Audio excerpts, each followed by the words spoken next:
Mr. Holness, Dr. Clark, Dr. Chang, Mr. Shaw, Mr. Samuda, Ms. Grange, Mrs. Williams, Mrs. Malawu-Fort, Dr. Tufton, Mr. McKenzie, Mr. Chuck, Mr. Vaz, Mr. Warmington, Mr. Charles, Mr. Green, Mr. Morgan, Mr. Hutchinson, Mr. Terry Long, Ms. Smith, Dr. Dunn, Mrs. Cuthbert Flynn, Mr. Main, Mr. Davis,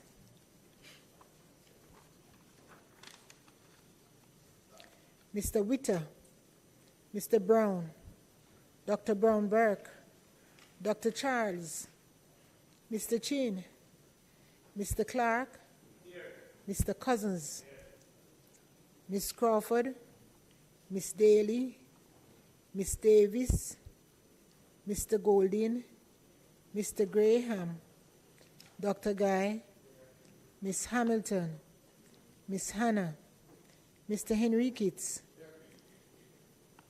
Mr. Henry, Mr. Hilton,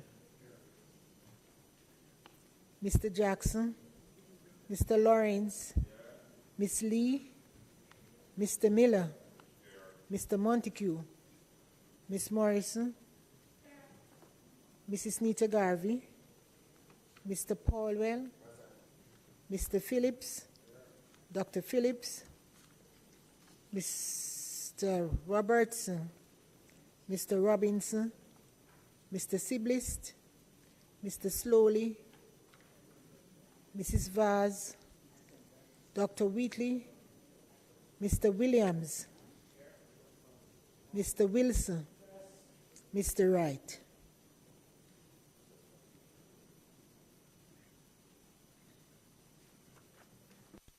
Statements by ministers. Madam Speaker, today, as you appreciate, will be dedicated to the PAC report on the deliberations of the Public Administration and Appropriations Committee on the Third Supplementary Estimates of Expenditure, and also a report from the Ethics Committee on the relevant matters detailed therein. Madam Speaker, it is not intended to have any formal statements today, so I invite you to continue the agenda as stated. May it please you, Madam Speaker. Madam Speaker, just an inquiry. You had notified us that the Parliament will be prorogued next Tuesday. So I'm taking it to mean that today is the final sitting of the House, or are we meeting on the 7th? Because normally, my understanding is that it is at midnight on the 7th that the Parliament will be prorogued. So if we are in fact meeting on the 7th, then you will have to prorogue on the 8th. But, well, yes. Madam Speaker, the opposition House leader is quite correct in his inquiry. It is in fact that we will meet on the 7th, and then we prorogue for the midnight, as it is always, which would be technically the 8th, yes. So your point is well taken, and the Parliament is so advised.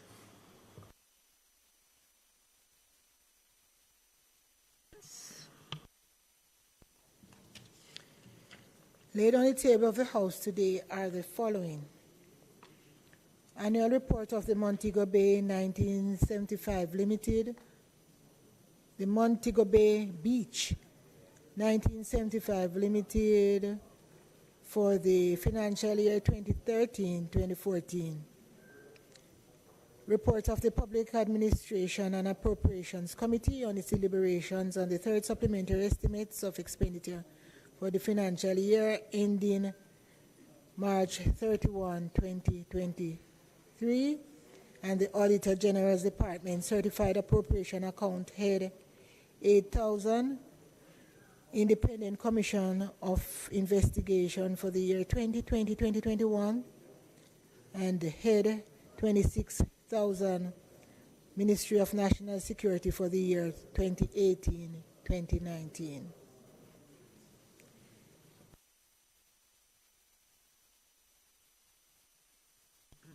Petitions, papers, reports from committees.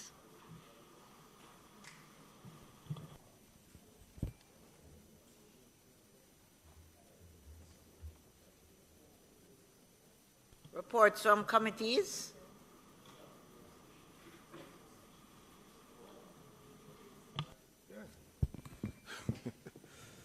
Madam Speaker, I beg to lay on the table of the House a copy of the report of the Public Administration and Appropriations Committee of the House of Representatives on its deliberations on the Third Supplementary Estimates of Expenditure for financial year ending March 31st, 2023.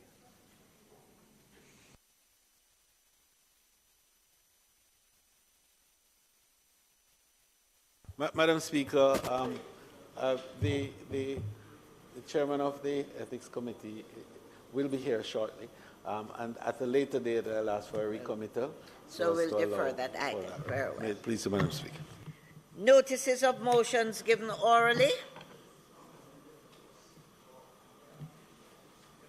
Madam Speaker, I beg to give notice that at the next meeting of the House I will move. Be it resolved that the report of the Public Administration and Appropriations Committee of the House of Representatives on its deliberations on the Third Supplementary Estimates of Expenditure for the financial year ending March 31st, 2023, which was laid on the table of the House on the 2nd day of February 2023, be adopted. Madam Speaker, I further beg to give notice that at a later stage today, I will move for the suspension of the standing orders to enable me to take this motion.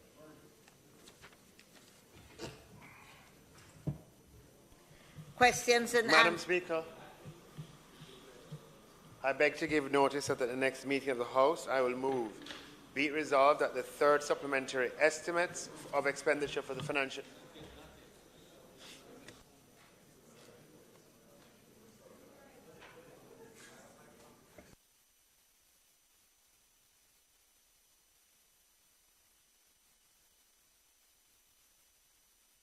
Minister, yes. Madam Speaker, just by way of the order of the day, the House will resolve into this Finance Committee at a later stage. And then, on resumption, the Minister will then move the motion at the appropriate time. May it please you, Madam Speaker.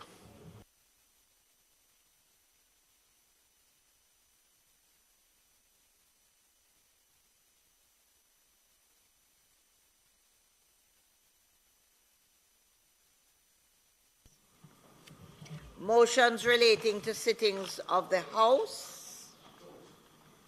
Motions for leave to introduce bills. Presentation of bills without leave of the House. First obtained.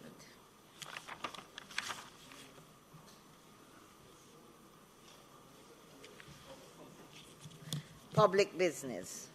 Madam Speaker, on the matter of public business, the chairman of the PAAC will now make his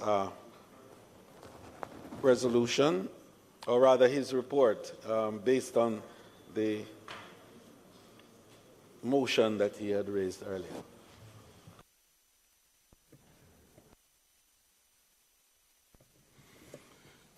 Madam Speaker, I now move for the suspension of the standing orders to enable me to take the motion, notice of which I gave earlier.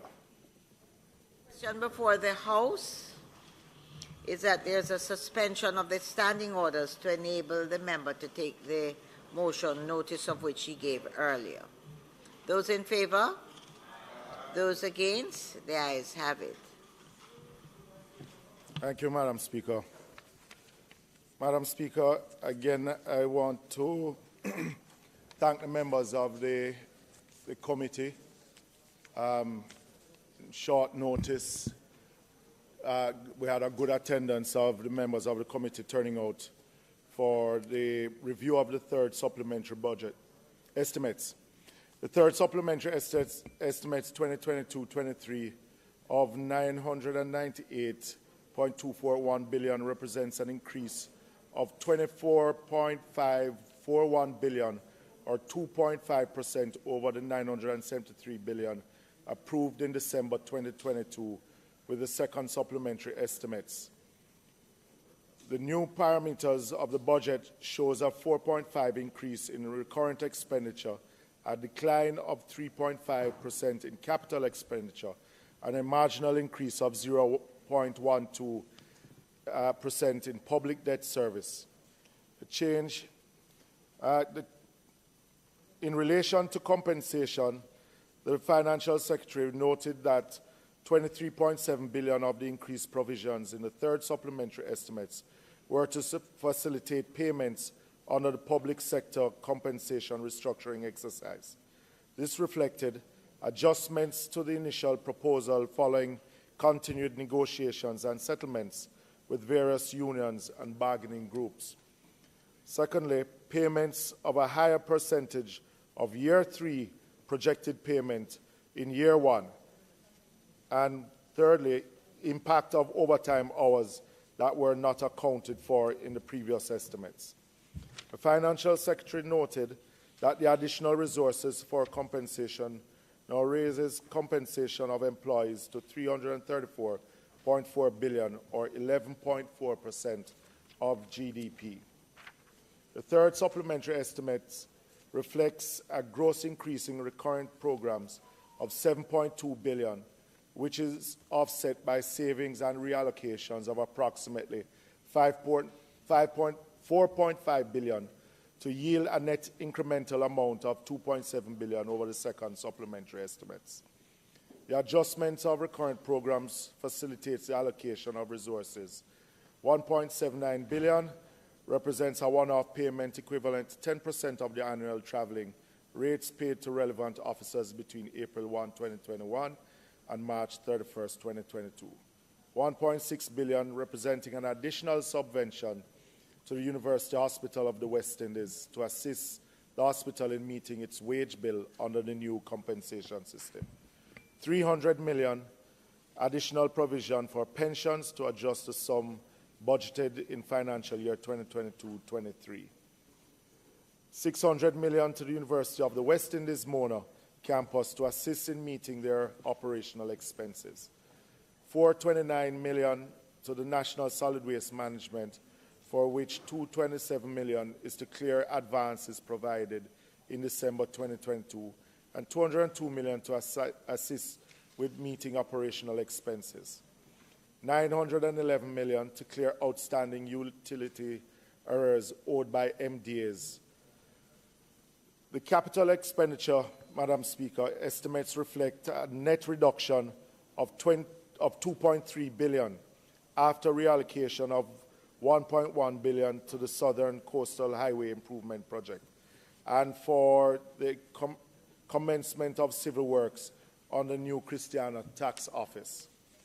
Projects that reflect reductions due to lower execution rates included NIDS 677 million, electronic land titling 500 million, and agriculture modernization project 150 million.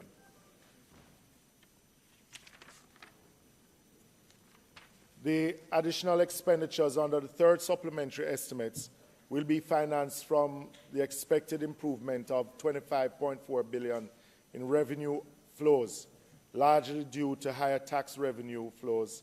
Current tax revenue projection indicates an increase of 28 billion over that projected for the second supplementary estimates and reflects additional international trade taxes of 6.2 billion and an increase of 21.82 billion in domestic collections. The findings and recommendations, Madam Speaker.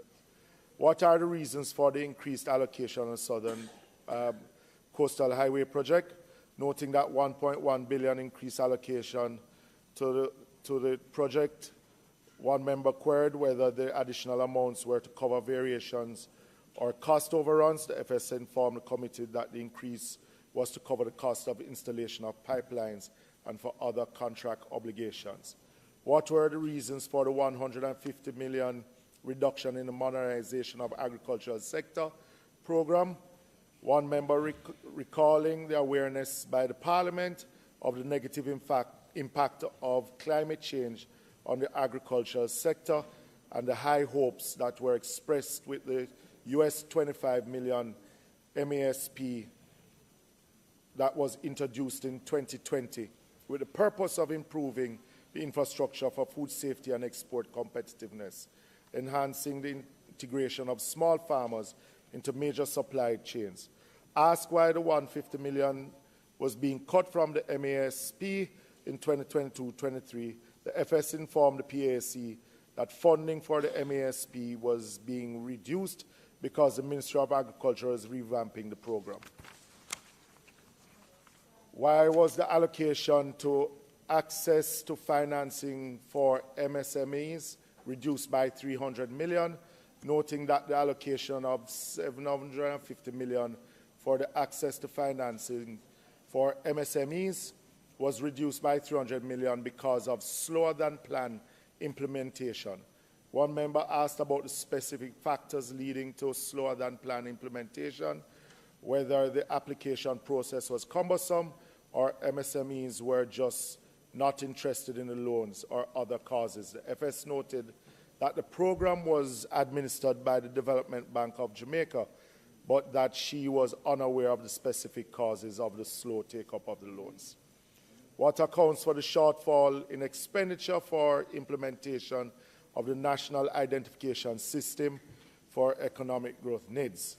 Noting that the reduction of 667.58 million in the allocation of 2.36 billion for the implementation of needs, your committee asked about the reasons for the shortfall in expenditure of the program.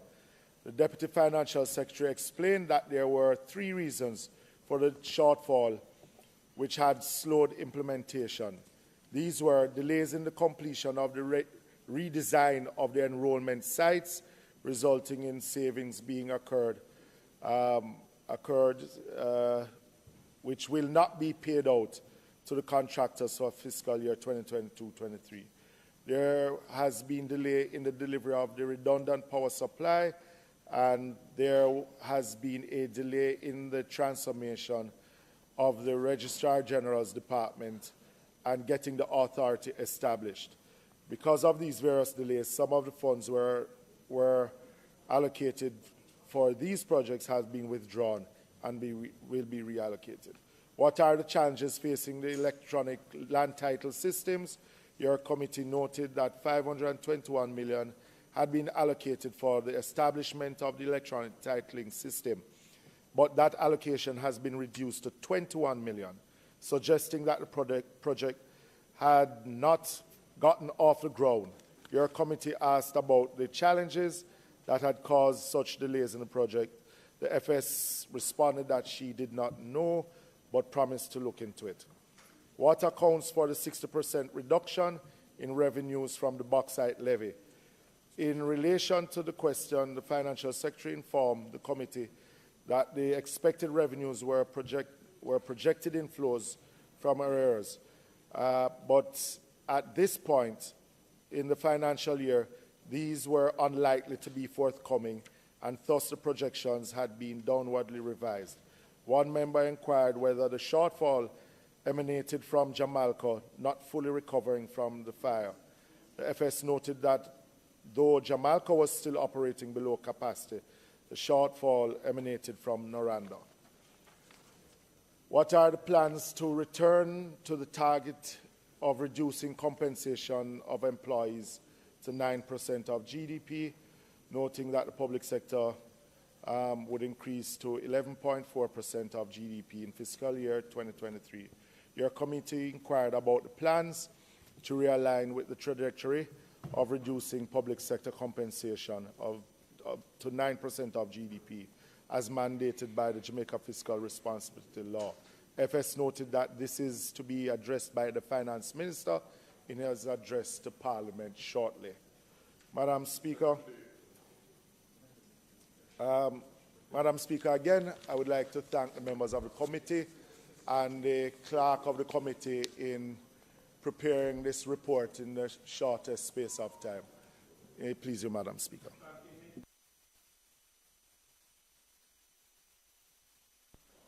Thank you, Madam Speaker. The member from West Kingston has asked me to speak.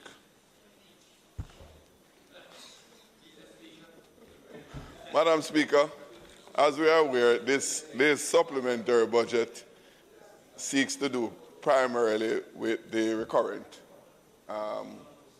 additional expenditure on the recurrent side, which has to do with the public sector settlement issues before us, over $23+ billion. But in the supplementary budget that the PAC considered yesterday, there is over $1.1 billion that is allocated for rearrangement of expenditure on the South Coast Highway. I raise this point, Madam Speaker, for no other reason than the fact that even the Prime Minister has publicly expressed his distress and disappointment for what the people in St. Thomas is undergoing in the repair works, the reconstruction work that is being there. No doubt the Prime Minister expressed that because it has come to his attention what those residents and other Jamaicans who traverse that corridor are experiencing on a daily basis. Madam Speaker, for those of us who have had major road construction work in our constituency, we can understand it's not mere convenience. It is serious health challenges to the residents in those areas. I recall one area road in my constituency some years ago where the residents brought to my attention how frequent they have to visit the doctor because of breathing problem from the dust that comes from these road construction work that is going on. So yes, while the whole country welcomes the new highway that is being built, it cannot be, and it ought not to be, Madam Speaker, that the residents in these communities and other Jamaicans, because this road in St. Thomas don't only serve the people who live there, it serves all of us, all the rest of Jamaica. It cannot be that no or inadequate mitigating steps are taken during the road constructions. I have seen where Highway 2000 built through when it was being built in Portmore, where alternate driving surface was provided during construction. And it aches me, Madam Speaker, when I heard a representative of the NWA on a television program indicating that the reason why there is not better alternate driving surface made available is because it would cost more. That's what they said publicly. It would cost more for the health of those residents to be better, and they are not going to put that cost in it to cause the health of the persons in those areas to be better off. That can't be acceptable, Madam Speaker. Yes, we know it will take more, but yet the representative from the NWA, look on the tape from TVJ, said it publicly. It would cost more if they should do that. So all I'm saying, Madam Speaker, all I'm saying, and I'm appealing to you, Minister, because you made the provision to facilitate payments in that roadwork program that is ongoing. It is incomplete. It goes over into the next fiscal year. You can't undo the misery that has already been done to the residents. But what you can do, Minister, is to mitigate it by making sure the provisions are made in the budgetary allocation for the remaining portion. So, Minister of Finance, the ball is in your court. And I have brought it to your attention now. That is what prevails. And I'm asking you, use your good office to make sure that what is happening there does not continue for the life of the project. Thank you, Madam Speaker. Madam Speaker, thanks very much. Madam Speaker, it is our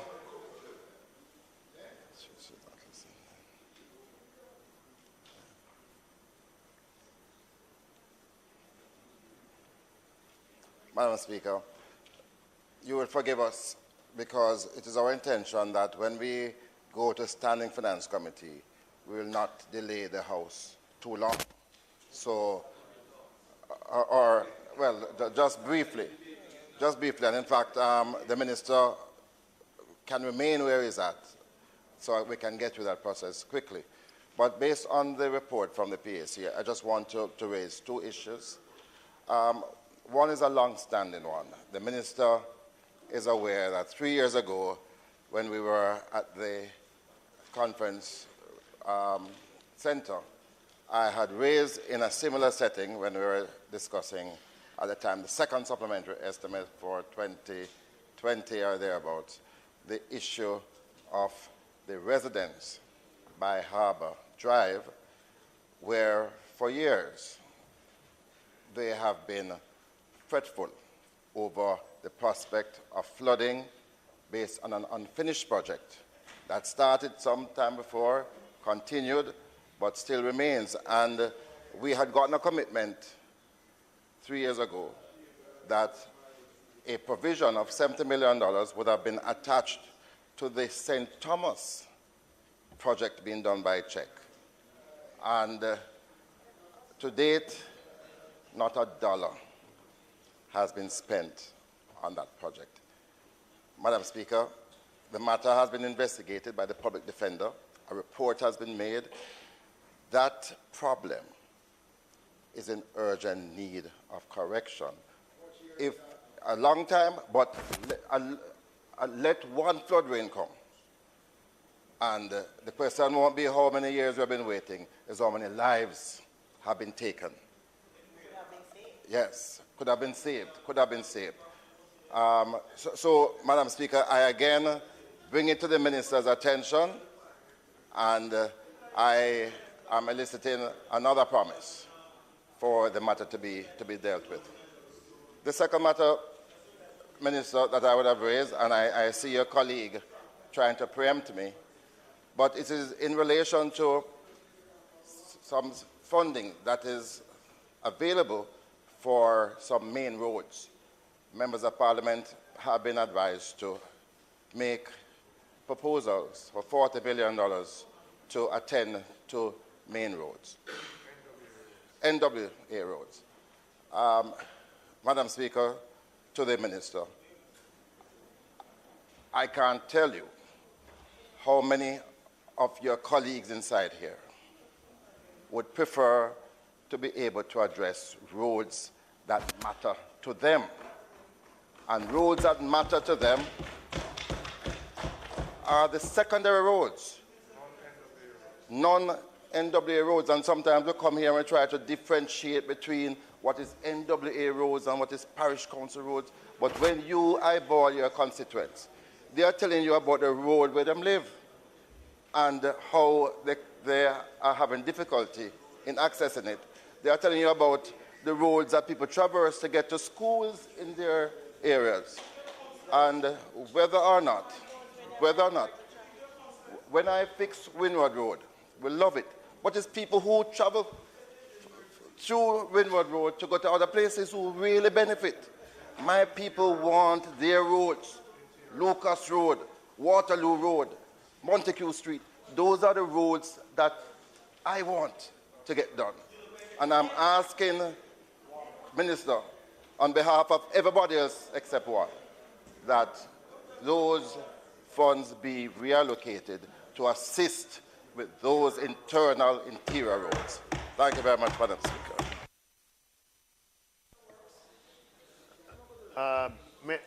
Madam Speaker, just thanks to the chairman of the PAC for accommodating on short notice the meeting yesterday, and to members of the PAC and for putting this report together. Just in response to the submissions or contributions from the members who have spoke, let me say, Speaker, that policy involves at least a triangulation, even more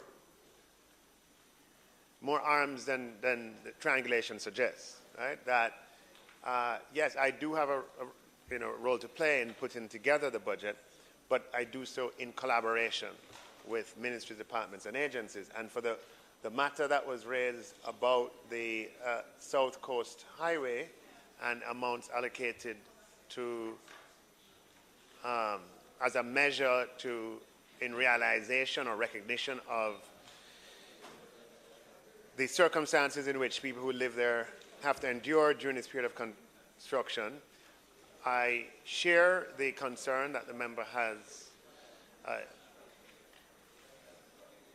has demonstrated here, and in fact, the government stands on record for empathizing with residents as we go through this historic construction of that highway to the east, and we'll do everything in our power to alleviate or to work quickly, and that's why where the opportunity exists to add $1 billion this side of the fiscal year to accelerate the completion of that project so that the suffering that is a part of the experience of living there can be shortened. So I absolutely take the point, but I do know that when morning comes, there's certain things endure for a night. When the morning comes in the east, it will be a morning that's bright with sunshine, right? And one that we enjoy for a long time. Right. But none of that is to diminish from what people are experiencing today. I drove to Port the other day, to Port Antonio, and the roads are it needs to be finished, and it will be finished on time. With respect to the point made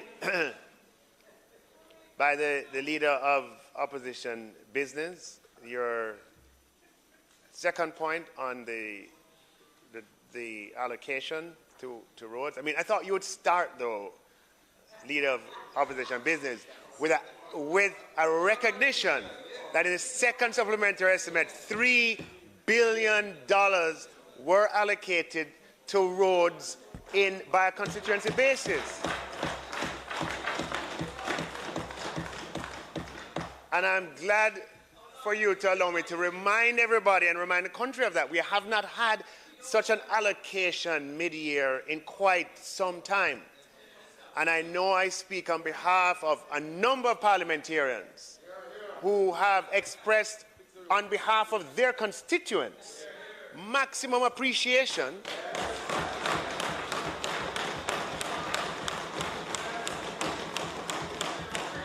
for the fact that roads are being repaired in the north, the south, the east, and the west.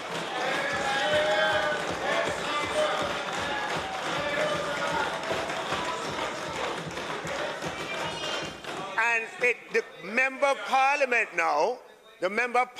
now is called upon to use your experience and your knowledge of your constituency to make sure that where the problems exist, that solutions are brought, right? I'm not saying that this is enough and this doesn't solve the problem entirely.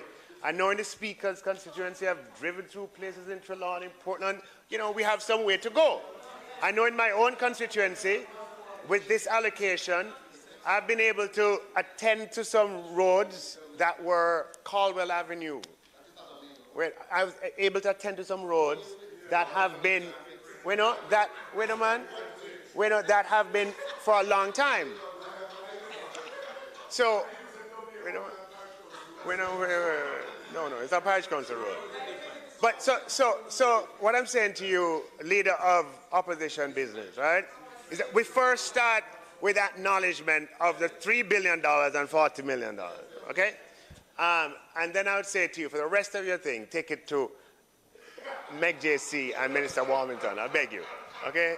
That's the forum for it. You can dialogue with them on it, and I know Minister Warmington will be very happy to hear your views and to, you know, always happy.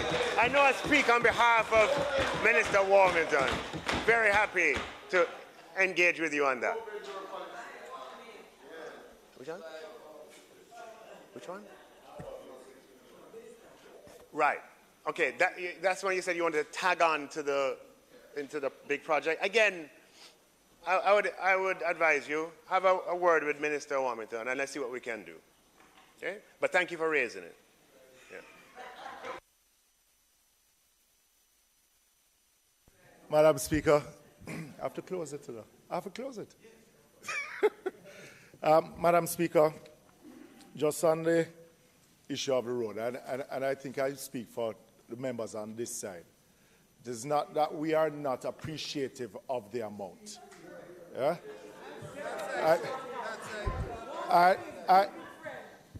But just as when we speak about constituencies and the makeup of constituencies, when us rural MPs speak of our rural constituencies and getting the same amount and be treated like the urban ones, in this instance, many urban constituencies are at a disadvantage in how it is being spent.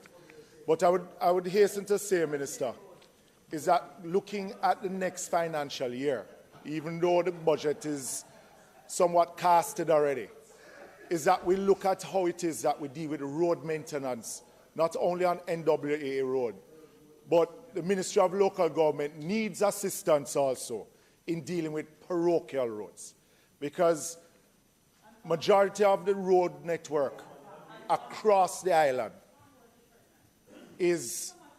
are parochial roads and not National Works Agency controlled roads. So the biggest spend is actually with the municipal councils and not with the National Works Agency. So it is how we look at it as somewhat one roads, because they are public roads, in how we deal with the expenditure for that. So I think that is what the challenge that some of the MPs are having in how they deal with the expenditure, which are not just major thoroughfares like Weymouth Drive or a Mountain View Avenue, but dealing with the road network within the constituencies, which is what they are not being able to manage now with the 40 million. Madam Speaker, I move for the motion to be approved. And before the House is that the motion, the report brought by the member be now approved. Those in favour? Those against? The ayes have it. Motion is approved. Report. Madam Speaker, I beg to move for the recommittal of the items, motions of notice of motions given orally to allow for the chairman of the Ethics Committee to move the motion, and also for the Minister of Finance to make the motions for the referral of the report of the PASAC to the Standing Finance Members, the Committee. question Please, before, Madam Speaker. the question before the House is that we have the recommittal of the item, notices of motions given orally. Those in favour? Those against? The ayes have it. What's that? Oh. Listen.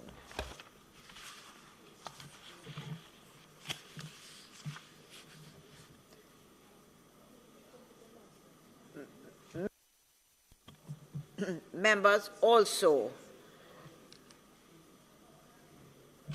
I ask that the item announcements be also recommitted to the agenda at this point. Those in favour? Those against? The ayes have it. Also laid on the table of the House today are copies of the report of the Ethics Committee of the House of Representatives on its deliberations on the motion for exemption brought on behalf of the Member of Parliament for St. Andrew Western.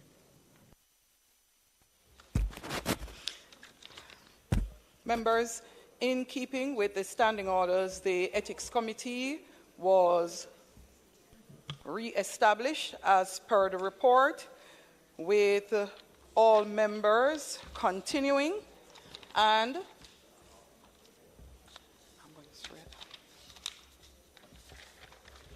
report entitled Report of the Ethics Committee of the House of Representatives on its deliberation on the motion for exemption brought on behalf of the Member of Parliament for St. Andrew Western was the matter at hand.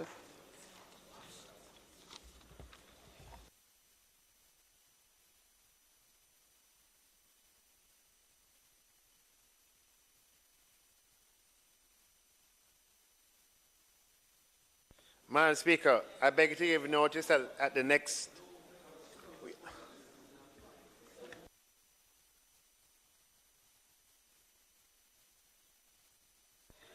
Madam Speaker, I beg to give notice that at the next meeting of the House, I will move, be it resolved that the third supplementary estimates of expenditure for the financial year ending March 31st, 2023, which was laid on the table of the House on the 31st day of January 2023, be referred to the Standing Finance Committee of the whole House of Representatives, consisting of all the members of the House for consideration and report.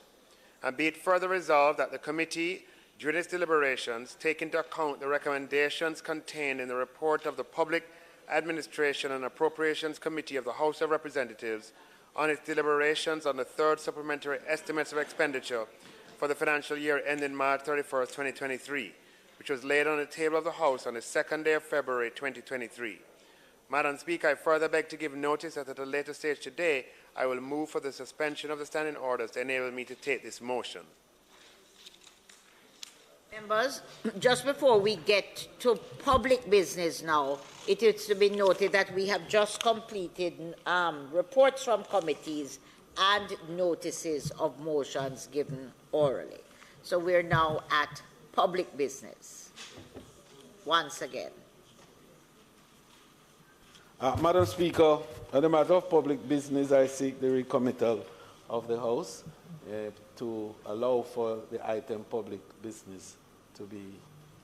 The question is that there's recommittal of the item public business. Those in favor? Those against? The ayes have it. Madam Speaker, the Chairman of the Ethics Committee will now seek approval of the motion.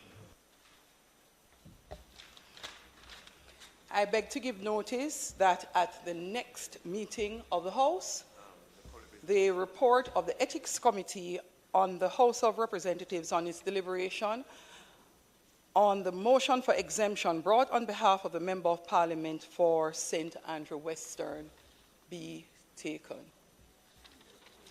I now ask for the suspension of the standing orders to take notice of the motion given earlier.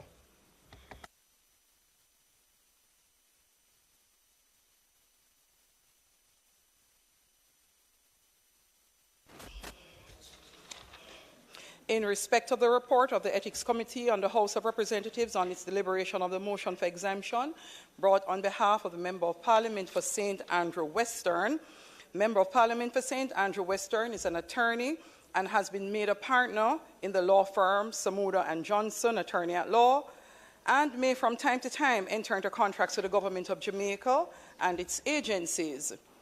And whereas the member has disclosed his interest in this firm, be it resolved that this motion, having been referred to the Ethics Committee of the House of Representatives for consideration and report. During the current session of Parliament, the committee actually had only one meeting on the 2nd day of February 2013, where it examined the motion for exemption brought on behalf of the Member of Parliament for St. Andrew Western. The findings of the committee was that motion for exemption brought on behalf of the Member of Parliament for St. Andrew Western be granted and was granted. We now acknowledge the work of the clerk and the House and the staff for their administrative support. Thanks, Madam Speaker. For the House is that the motion brought be now approved. Those in favour? Aye. Those against? The ayes have it. The motion has been approved. Madam Speaker, I now move for the suspension of the standing orders to enable me to take the motion. The notice of which I gave earlier. The Minister is asking for the suspension of the standing orders to enable him to take the motion, notice of which he gave earlier. Those in favour? Those against? The ayes have it. Minister. I now ask that the motion be approved to go to Standing Finance. Those in favour? Those against? The ayes have it. Madam Speaker, This is very... I ask that the meeting of the House be suspended for the Standing Finance Committee to meet to consider the third supplementary estimate of expenditure for the year ending March 2023. Those in favour? Those against? The ayes have it. The House is now suspended.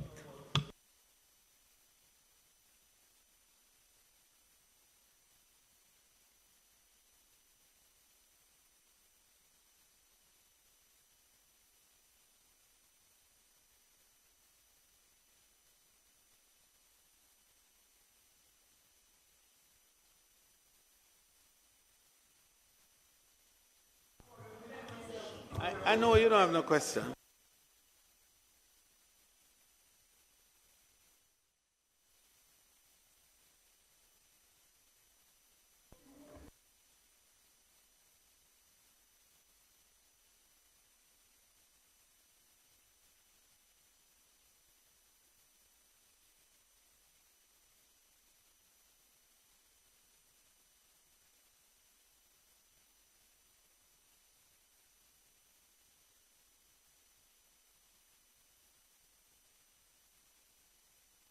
Madam Chair, could I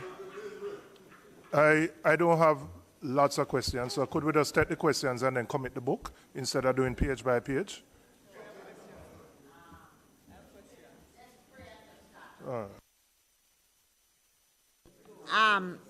The Standing Finance Committee of the Representatives of the House, consisting of all members, is now convened. Members, we are in a committee meeting, please. Can't be at large to talk.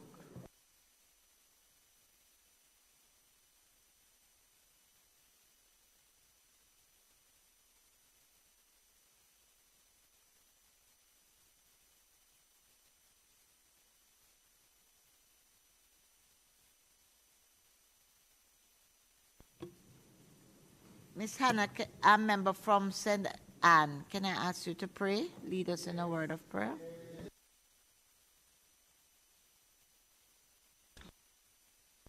You know, Madam Chairman, I said to the member from West Kingston a while ago that when I no longer sit in this Parliament after the next term, he's going to miss me.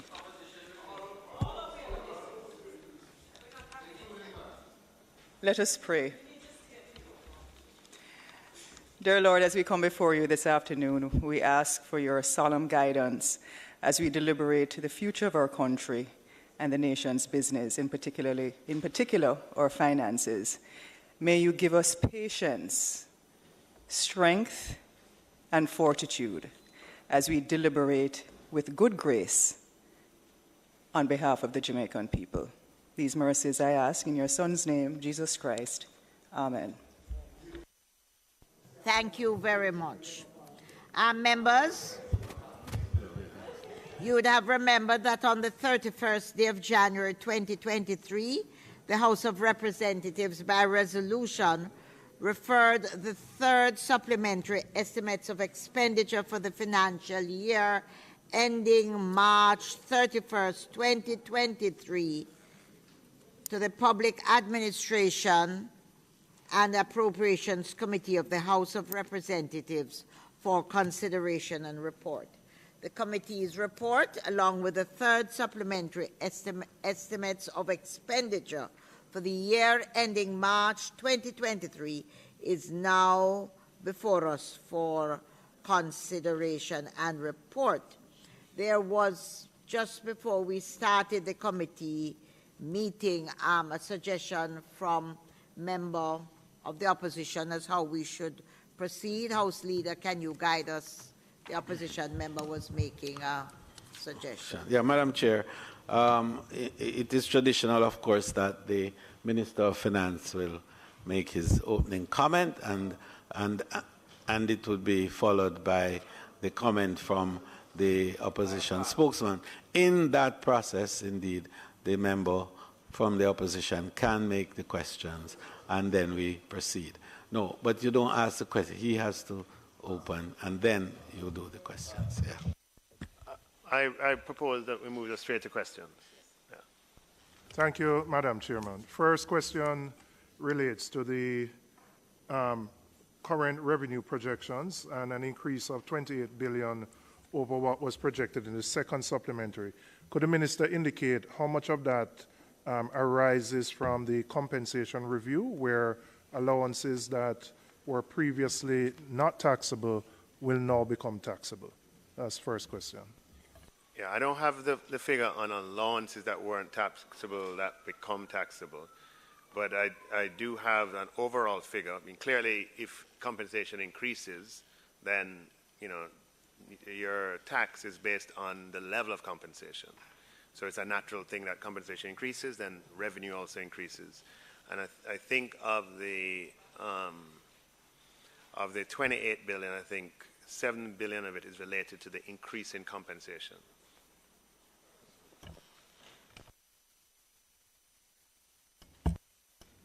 Testing, okay. Second question relates to, I was a little disappointed to note the reduction of 300 million in the financing for the MSMEs. And I wanted to find out a little bit more. And I asked that question against the background of a cry that has been there from this sector for access to funding. So I wanted to find out what promotion or communication was done to inform the sector of the facility that was made available to them. I know DBJ is the implementing agency and would have used AFIs or micro-lending institutions. I want to find out whether the rates at which the monies would have been made available to the sector were on par with what they would normally get. I ask against the background because it seems very unusual that if the sector was aware of this facility, the need that exists, and it has not been taken up at all.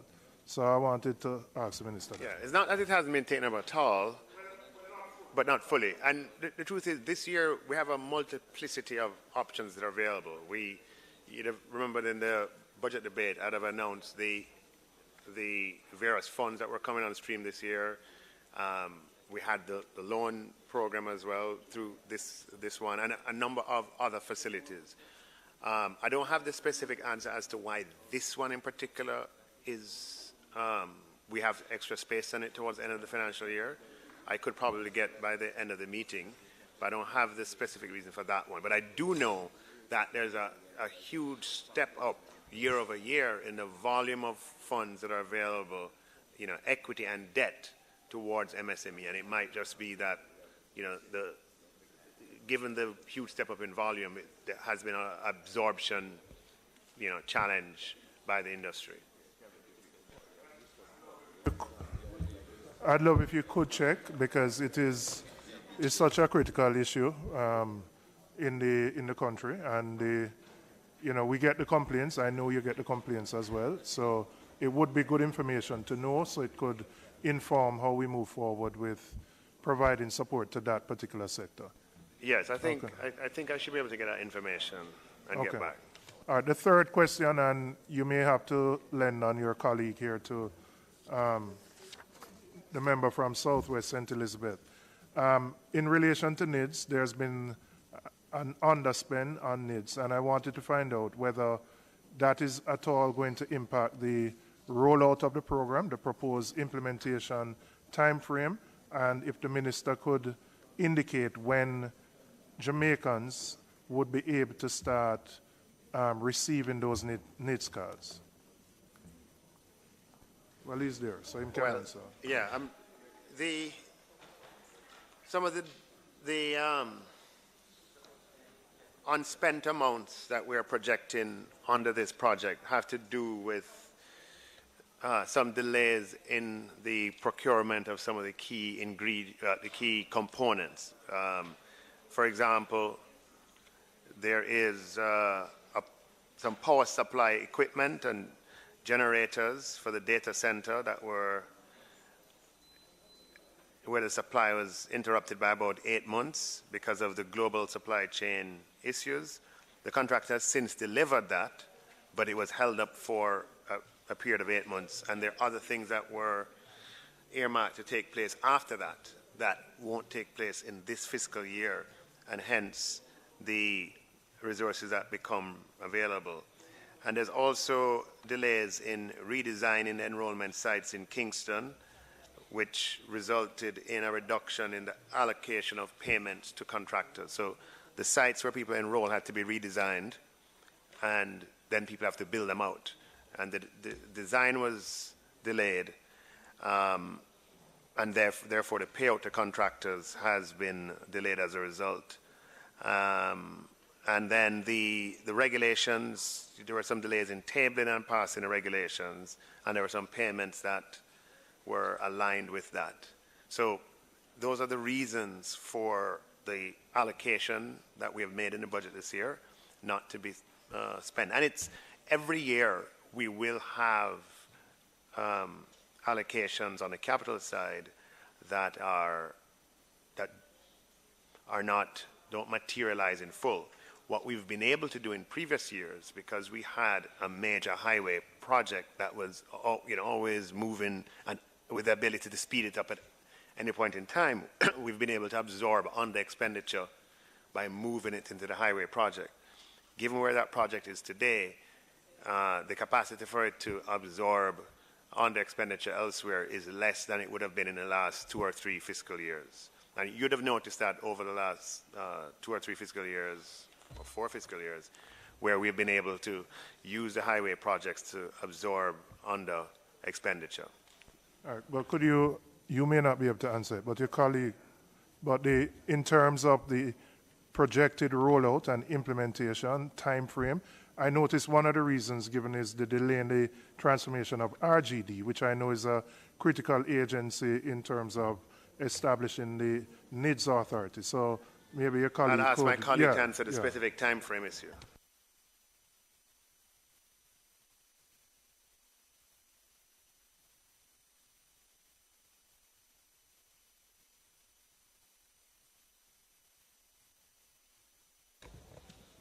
Okay. Yes. So the minister gave the reasons in relation to the time frame. We are on track in relation to, as you know, we would have launched a technical pilot in December, and we expect the pilot to continue until the 31st of March 2023, and that is continuing. And we are on track in relation to the rollout of NERA. So we do intend that by the second half of this year, we will be able to start issuing cards. So those time frames are intact, while there is, as you would have heard, some delay in relation to building out some of the enrollment centers. But we do have the main enrollment center, the first at the Central Sorting Office, completed, and the card production center and personalization center is completed. So that's on track. Minister, in terms of the wage to the GDP ratio, which has increased to 11.4%, what is your projection for when, well, first, are we committed to getting back to 9%? And what would be the fiscal year that you anticipate that we would get back to the 9%? Thank you, Member. As discussed before, if we were to compare on a like-for-like basis, we would have to include certain allowances that prior to now would have been in the programs side of budgetary expenditure. And those allowances total about 1% of GDP. So pre-pandemic, we got onto 9.2, but if you were to add some of those allowances that were in the programs line, it would have really been about 10.2. That's the comparison. So 10.2 approximately to 11.4. Now,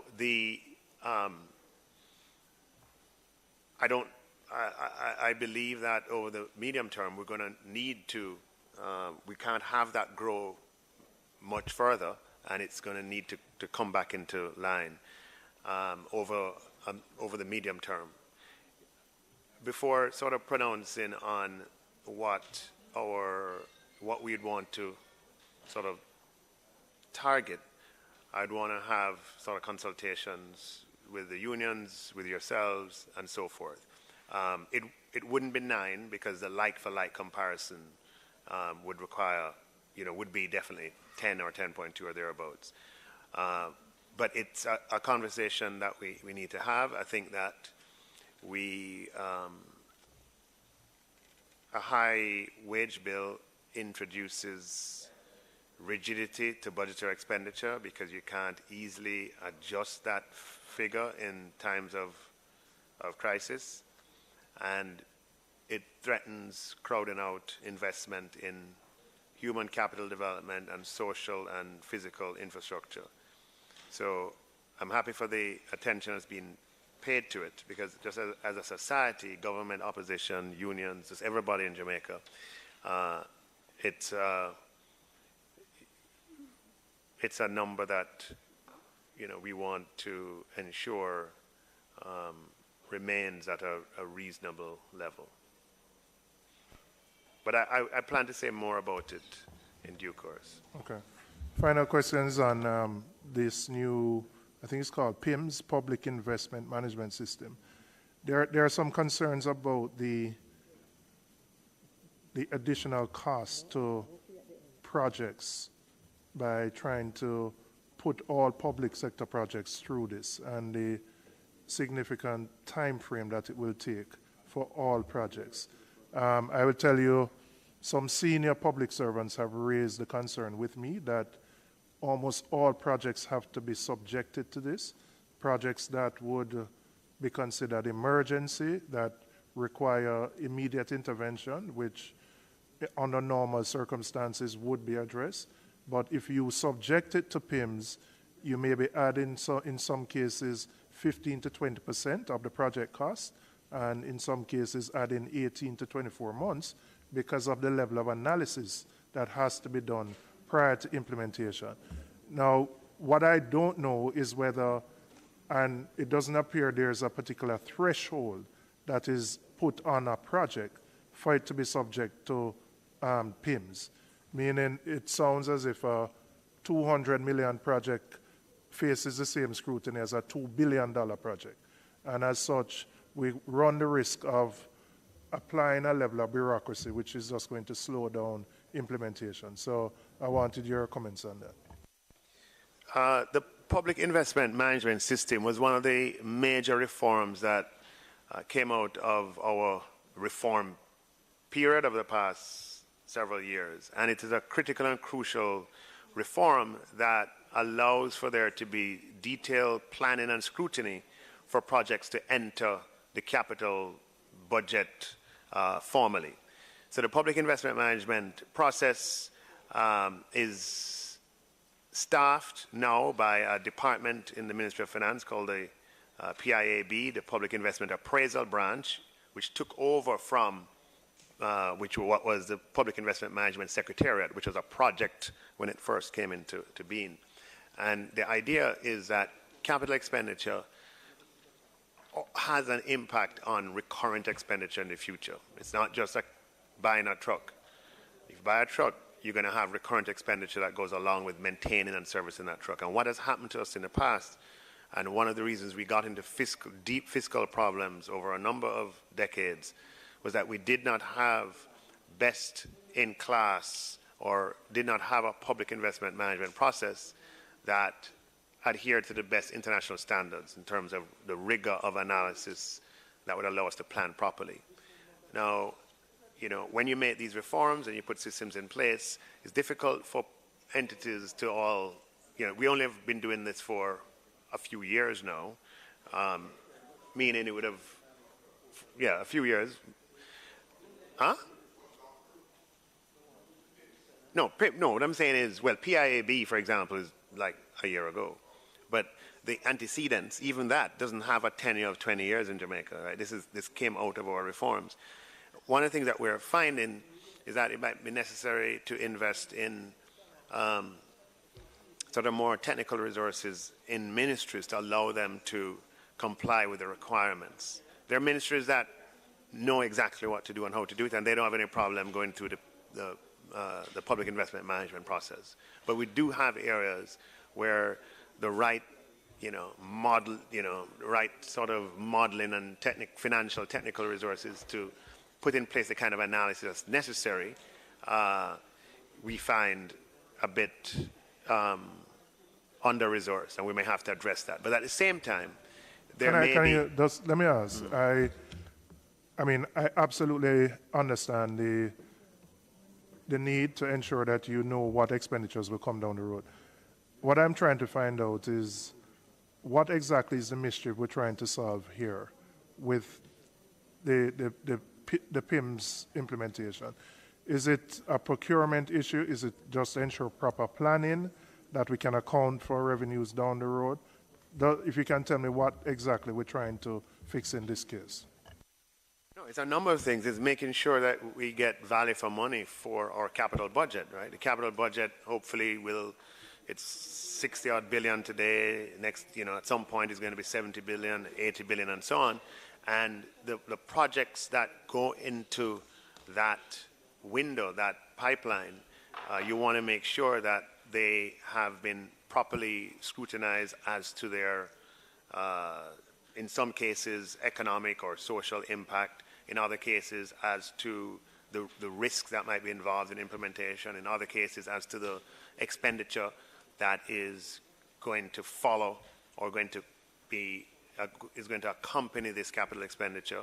And you want to make sure that the costing of it and the planning of it is up to par. I mean, what has happened to us many times in the past is that you start on a capital and it ends up being more than you thought. So it's a necessary process in government. Whether we should have thresholds below which projects don't go through, I'm not too sure about that. I think maybe we could approach them differently, but I think all capital expenditure needs to be properly assessed before it enters before it comes onto the capital budget.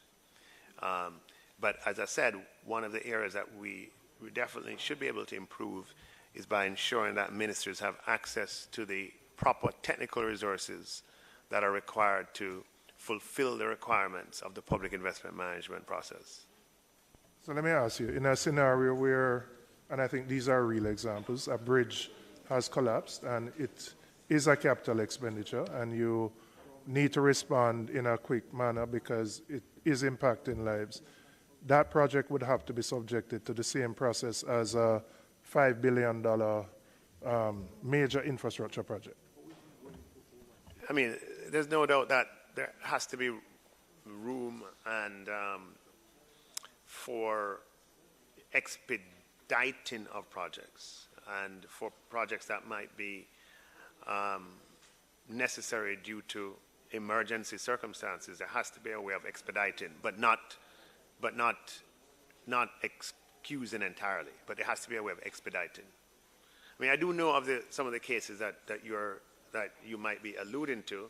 I don't know if what you're saying represents an entire picture with respect to those cases. But look, this is a relatively new system that the government has put in place, coming out of the reforms that we have engaged in as part of the successive IMF programs that we've had.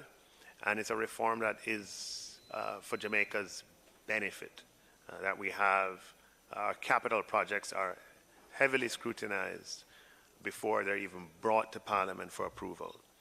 Can we improve it and make it more efficient? Can we ensure that emergency CapEx is dealt with on a fast-track basis? I definitely think that's something we can definitely look into improving. I was just finding out if the Southern Coastal Highway was one of those projects that went to PIMS, because you spoke about implementation and various oversights that would be given coming out of the findings of PIMS for the implementation of the project. So was the Southern Coastal Highway, especially the St. Thomas leg, one of those projects that went through that process? All projects on the capital budget go through the PIMS process. And I just want to, capital expenditure by definition tends to be multi-period, multi-year. Highways are a good example. And a part of the PIMS process is to make sure that the budgetary resources are going to be there over the life of the project. So when you look at our, PIMS pipeline, you can have all of the projects across government, and you have, year 1, year 2, year 3, and expenditure is mapped out over that period of time so that we can properly plan. So yes, Southern Coastal Highway would have been one of those projects. Minister, is because in trying to get it perfect, there are still shortfalls and shortcomings in. Because when you look at our procurement process, just a major road work with the National Works Agency takes at least a year from doing the estimate to procurement to the start of the project. And then you're adding another, as the member said, another 18 months to it. Then by the time that you're to implement the project itself, the cost itself is going to be different. So you end up with a different product in itself. So, there are some things, and as the member made a suggestion, which I think is worthwhile, is looking at a tier system, basically, on the size of projects that may come to and go through that rigor. Because part of the challenges that some of the agencies have mentioned is that the cost of putting in consultants and various other personnel in it is pushing up the cost of the whatever project it is that you're looking at, and that put the project itself at a disadvantage, because then more money goes into the technical side of it, and we still don't get it right. Because we look at even Southern Coastal. Government of Jamaica employs a consultant for the project itself, but then the contractor that was hired the same consultant. So you wonder who is watching who and who is really looking at the quality from the consultant that consult the consultant. So so you don't get it perfect in all instances, but we have to look at time and cost where time is concerned. I put it to you, member, that the planning that's a part of the PIMS process is absolutely necessary. And what needs so we're not discounting what needs to improve is the ability of agencies to get those plans. That is what needs to improve. And if you ask about the time, the time challenges have come from the inability of agencies to submit appropriate plans in time. And that's just something, if we never had to do that for the last 20 years or so, pick a period 20 years before that. And it takes getting used to and acquiring the skills in-house to be able to do it. But there's no shortcut. It is through that planning process that you're able to get a hold, get a grip of, and anticipate the social impact and the environmental impact and the physical impact and the financial impact of projects. At any one point in time, there are a number of such projects across government, and this process helps us. It won't eliminate, but it helps us to reduce the execution risk in our capital expenditure, and helps us to be able to make sure that the capital expenditure that we embark on, we can complete, because we have made provisions for the expenditure that will need to happen in successive years. I don't think the issue is that we are not wanting the oversight, but it's to ensure that government doesn't remain inefficient but efficient. Chairman, I'm not saying that it is not essential, and it's not an essential point, but it just seems from the point of view of a member of parliament, and we know the impact and you know the projects that are in, that we're adding another layer of bureaucracy when in fact we ought to be trying to cut back on bureaucracy. Because when you sit on committees and projects come up and you ask, so why hasn't a project been implemented? And you wonder where it is. But if you have another layer there, and yes, it is true that agencies have not been accustomed to being there. Before you add another layer, we need to get them up to speed, because truly, I can say as a member of parliament, and I do think I speak for all of us, when projects are put in capital expenditure, your constituents look to you as a member of parliament, and they wonder what is it you're doing while you're sitting down and you can't deliver.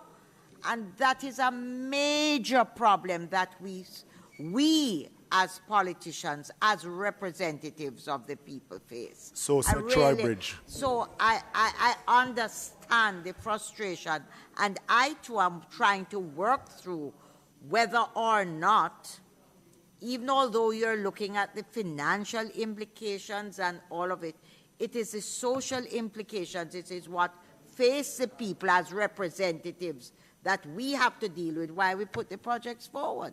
And that is a major concern to us in reality, because we have to, what happens on paper and in committees are fine, but you have to go out there and face the people and face the circumstances that we have to deal with. I hear you, Madam Chair. The sustainability of the government finances require that capital projects are appropriately scrutinized in accordance with international best practices and with the advice Jamaica has received. The reforms that we implemented during some of those dark years are reforms that became necessary because in their absence, Jamaica stumbled and Jamaica fell, and we don't want to return to those times. What we need to do to ensure that the rigor that the public investment management process demands, that rigor does not unduly hold projects back, we have to invest in the technical resources in ministries, departments, and agencies to be able to put together efficiently the kinds of requirements and plans that are necessary for projects to move forward. The delay is not in PIMSEC or in PIAB. The delay is in the submission of the appropriate requirements to justify those plans. We can't take on $20 billion of committed expenditure, $30 billion of committed expenditure without having robust plans to do so. This same Parliament will come down hard on the Ministry, Department, and Agency as a result. So what we have to, I'm saying we have things to work on, but I'm trying to point where the work needs to be developed. And the work is in the capacity building in ministries, departments, and agencies. And that has already started. There's a training, no, allow me to finish. There's a training program at MIND where officers who are involved in interfacing with the public investment management system, MIND has these programs where people can go and get technically qualified and have upgrade their skills. But the PIMS process is an essential part of the Financial Administration and Audit Act. This is legislation. This is not discretion.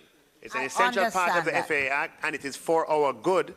And what you would have noticed over the past several years is that the capital execution budget rate, right, on average is higher over, take any period, take the last 5 years, take the last 7 years, or whatever, and compare it with the previous period, and you'll find that capital execution is much higher because we bring projects on where there's been proper, detailed planning and they've been thoroughly vetted.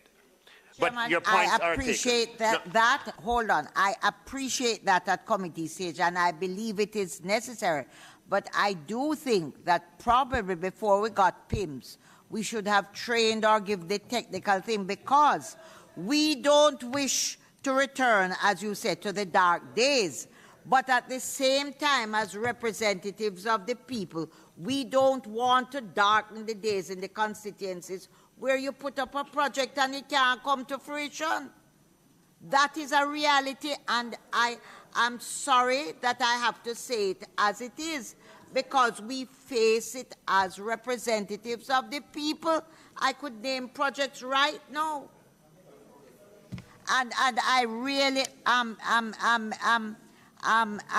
Minister, I know, and I have the greatest regard, and I know it is essential and all of that, but we are representatives of the people. We come forward with these projects. I can think of the Troy Bridge, where children can't go to school. What has PIMS done with it? Because I know the designs were done already, and I know there's pressure. What do we say to the people? Madam Chair. Madam Chair. Madam Chair. Just to say. Madam Chair. You can respond after. To my speaker. It's my speaker. Yeah. Our speaker. No, Madam Chair.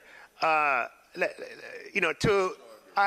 totally understand how members may feel for projects that have an impact in their communities, but to lay the delay in those projects solely at the feet of PIMS is neither accurate nor fair. There is an interaction between ministries, departments, and agencies, and what we have to do is to ensure, like with all reforms, that the relevant officers in ministries, departments, and agencies are equipped with the technical knowledge and know-how to be able to engage with a much more demanding process than existed before, but a process that is for our own good and our own protection. And to that end, the Management Institute of National Development has curated a program where officers of government can be trained and can do their job in a more efficient manner. But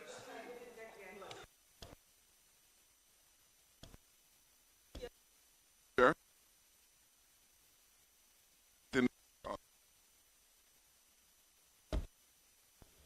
Okay. Madam Chair, I do sympathize with your concerns. But Minister, PIMS is not new. I once used to chair the PIMS committee in the Ministry of Finance. And my understanding from then, it's a chair in the ministry. Yeah. Madam Speaker, my understanding was that PIMS is worthwhile for new projects that is going to be put on the budget as a capital project. It was never meant to deal with routine, ongoing capital projects like the bridge in your constituency. The bridge was there, it's broken down, it needs to be replaced. Every agency has the responsibility to evaluate each project individually. The things that PIMS will do for new projects is not new as it relates to existing ongoing capital items. So it don't sit so comfortable, Minister, because when the MP's bridge that was there before and got washed away and need to be replaced. The agencies, they do have the capacity to assess the financial efficiency of that, not the social benefit, because PIMS in its exercise do not only look at the economic value, it also deals with the social side of it. It's a more comprehensive assessment for new projects that are being placed on the budget. So I don't want the impression to be given that because of PIMS, this must be delayed. It's not so. And so what I would ask you to do, Minister, to have the ministries, the various agencies, ministries, do the economic assessment of the projects, which they do have the capacity to do. It's a matter of what the procurement process asks for. So please, don't let us add unnecessary bureaucracy that contribute to make life more miserable out there.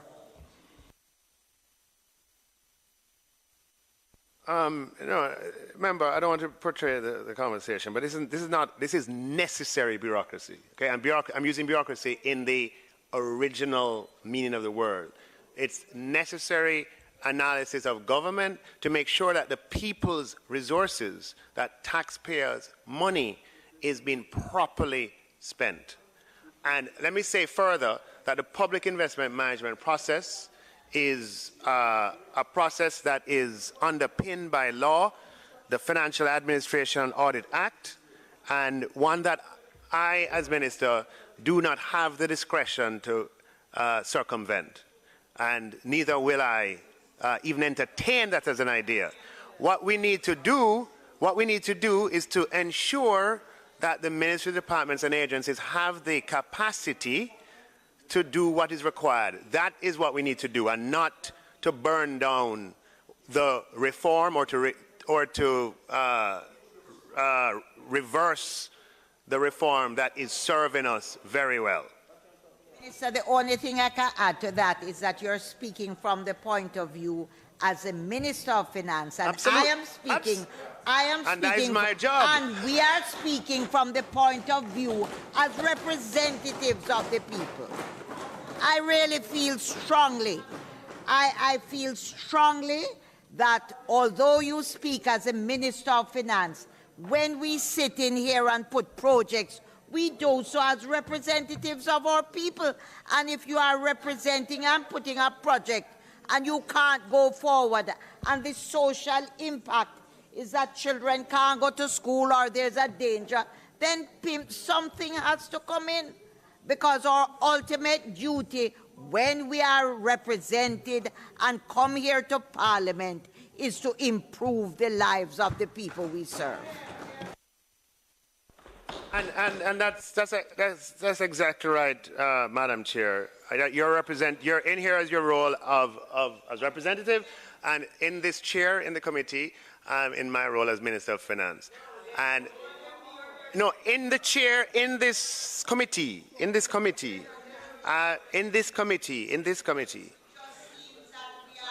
Delaying the progress that we should make.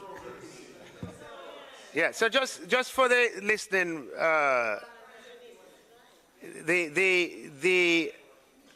the public investment management process is embedded in the Financial Administration Audit Act, Section 48J, which requires the establishment of a public investment management system that shall provide a common framework for the preparation, appraisal, approval, and management of public investments in Jamaica, irrespective of the source of funding or procurement and implementation modalities. And it shall function as a project governance system, and it will be operated in accordance with the public investment management guidelines, etc., etc., etc. On a point of order, Minister. On a point of order. Taken. Minister, what you have just read is in no way is in contradiction to what was being said. I think what you're missing is that individuals were not saying that you were to do away with the management system, but that, one, we need to have a system that ensures more timely completion. No, hold on. And persons were suggesting that maybe a tiered approach could help. Or, as somebody else also said, maybe what is clear is that we are putting the cart before the horse in terms of ensuring the training and the capacity building in the various MDAs to be able to manage all of what is going to come to them in a timely and efficient manner. I think those were the questions that were being asked. I totally understand that, member. Let me just say that the final thing I'll say on this, unless there are other comments or questions on it, is that, you know, we've been able to more than double capital expenditure over the past several years with this public investment management system in place. Capital expenditure has grown faster than government revenues. Capital expenditure has grown faster than other expenditure, even with, and it has doubled over the past several years, even with the public investment management system in place. So I'd say to you, not only has it doubled over the past few years, but our execution rate has improved rapidly in terms of budget capex versus actual capex, and so the system is working. And what we need to do to improve it, I'm repeating for the third time, is to invest in the capacities of the ministries to accommodate the process, not to change the process, but to invest in the capacity of the ministry, departments, and agencies. And you have my commitment in my role as Minister of Finance and Public Service. I will seek to work with ministries to ensure that there's a capacity development that takes place so that we can have it more efficient. Madam Speaker, I'm not asking a question on PIMS. I actually don't even like the acronym PIMS. I want to speak to the issues on agriculture, and I'm happy to see the Minister of Agriculture here. When we were questioning the Financial Secretary yesterday, one of the things that was blatant was the agricultural modernization project. Now, if you will allow me, Minister of Finance, over the last year, and even before that, countries around the world experienced significant drought and rainfall. The climate crisis has really pushed countries into various capacities that they've never experienced before. In my own constituency, I can't speak for anybody else's, the kinds of patterns of rainfall that we used to have, we no longer have. And one of the things that I saw was where Jamaica was the first country in the Caribbean to say to the United Nations, we need stronger climate control mechanisms as a result of drought, because the Mount Airy farmers in particular said that because of the drought and the lack of rainfall, it didn't make sense that they planted seeds because they would dry up. And so farmers are pushing to other places, large farmers too. I can speak of one farmer up in Douglas Castle who plants lettuce and pak choy, trying to find spaces for water. Now, Madam Chairman and the Minister of Finance, in the budget last year, the capital expenditure for agricultural production and productivity and food security was about $4.46 billion. That is what it was. And it was broken down into a number of articulated commitments. One of the main factors that was to be introduced was irrigation services. The Essex Valley Irrigation Infrastructure Development Program and the Southern Plain Agricultural Development Program. The Essex Valley program, Madam Speaker, was about $5.13 billion, which is good money, and which would have extended the yield if once achieved. It's supposed to be completed this June for this year, and it would have improved the food security and the modernization of the sector and increased the yields by about 50%. In the St. Elizabeth Plain, but in Essex Valley, it would have done it by 90%. Yesterday, when speaking, Minister, to the Financial Secretary, and we recognize that under the particular heading, Agricultural Health and Food Safety, that was for $215 million. The Soil Fertility Mapping Project would have been $65 million, and the modernization of the agricultural sector program was $150 million. That money went back. When I asked the Financial Secretary what has happened to the $150 million, she said the project wasn't started, and Minister, the ministry says that it wanted to revamp the project. I come here with no rancor or one-upmanship, because all of us as rural MPs have farmers. We want to see agriculture. It is one of the, I think I've been in here several times speaking about agriculture, writing about it, and the potential it has for us to create economies of scale in the goods that we can produce efficiently.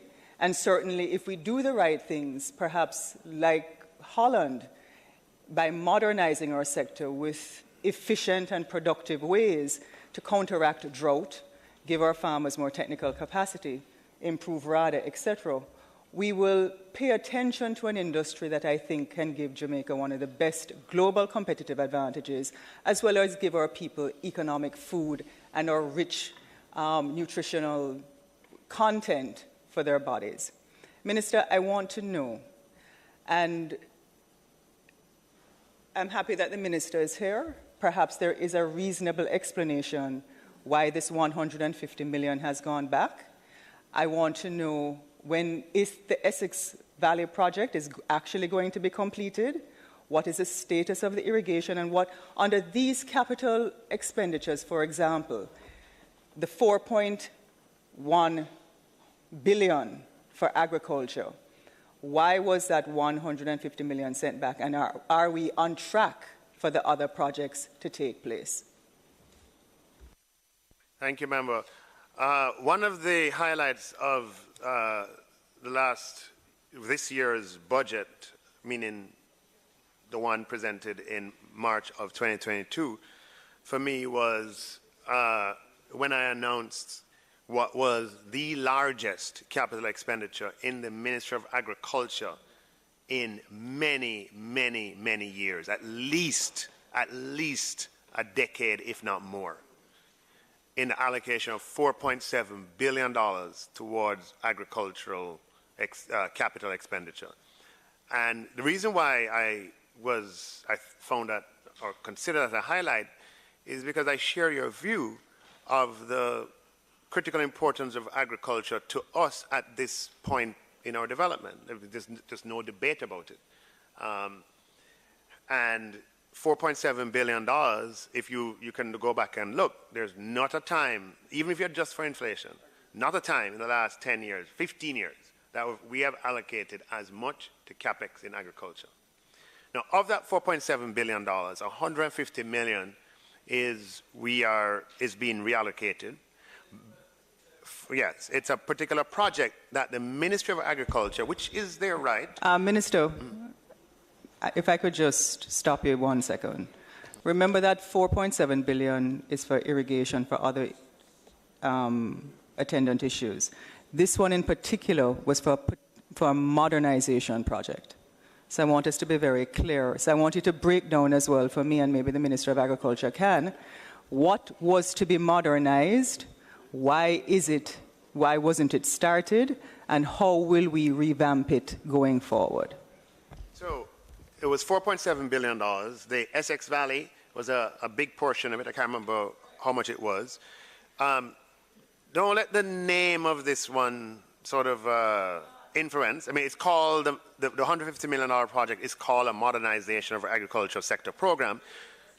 Right. But the Ministry of Agriculture and Fisheries, after COVID, made a determination that it needed to shift focus to, after the onset of the pandemic and the Ukraine war, it needed to shift focus towards certain infrastructural development projects for the reasons that you mentioned.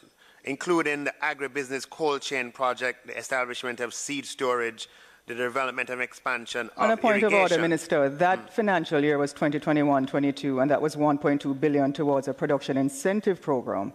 Crops was 280 million, grant assistance was 210 million, the farmer buyback program was 200 million, climate change adaptability and adaptation was 152 million, livestock 80 million, equipment 50 million, infrastructure support 30 million.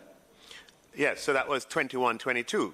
I'm talking about 22-23. 22-23 is the capital expenditure is 4.7 billion, and you've sort of made my point for me in highlighting that in 21-22 it was 1 point something billion. So we went from 1 point something billion in 21-22 to 4.7 billion in 22-23, and of that amount, 150 million, which $150 million of that amount, which is less than just about 4% or thereabouts, the Ministry of Agriculture has made a determination that due to what has occurred, it needs to shift focus towards areas that are aligned with greater storage capacity for cold products, establishment of seed storage, and to further entrench its irrigation program. But and Minister, I think, and this is the difficulty sometimes I have with having conversations with you, because often, Minister of Finance, sometimes this is the difficulty I have in trying to have a conversation with you, because typically what happens is you lose sight of the bigger picture. I've already said and started out the conversation by saying to you that those irrigation services, the Essex Valley and the St. Elizabeth Southern Plains, accounted for the majority of that budget. As a matter of fact, it's close to $4 billion for irrigation services in the sector. I also, when we get to the sectoral debate, I would love to hear from the Minister of Agriculture if, in fact, the Essex Valley project, which is to be completed in June 2023, will be completed. 4% of, and the reason why I can ask you, Minister, is because I am a farmer, and I have farmers. I'm also invested in cold storage. I understand the process of cold storage and dry cold storage. But the fact is, as well, that RADA says because of drought, that the yields, especially for last year, they're watching the yields. So the storage is important, yes. I still haven't heard what happened and what is going to happen. It's going to storage. If you tell me it is going to storage, that's a simple answer. And I think I've given you the answer. I've said that the 4% of expenditure, the 150 million, that is not going to be spent in this year, is due to the fact that the Ministry of Agriculture made a decision that it wants to focus on other areas, infrastructure development areas within its agricultural portfolio. And therefore, this expenditure, it would rather not go through with this 4% of the budget, which is 150 million. It would rather spare that and pivot further in the direction of the areas I've mentioned, which align with what you have said are your sort of policy interests on this. This conversation that you had about capital expenditure going on track and being executed in a timely way. The Essex Valley project, which is for $2.6 billion this year, is that on track to be finished in June 2023 when you said it would be finished? No.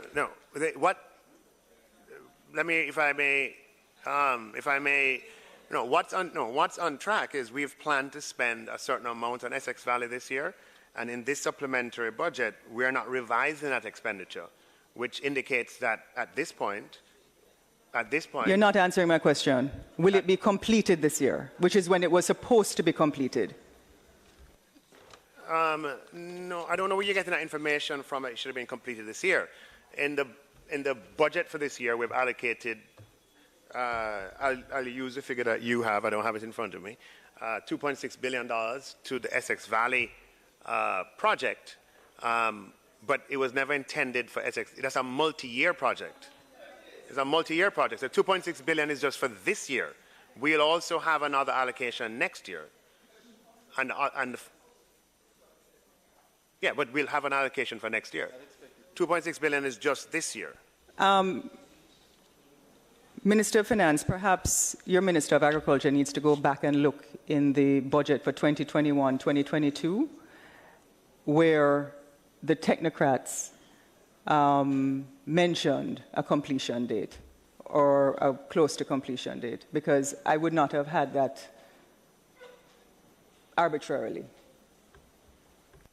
Right. Well, we're dealing with this year's budget, and in this year's budget, there's no indication that it was supposed to be completed this year. In this year's budget, it sets out that it is a multi-year project. But we can do those checks that you've asked.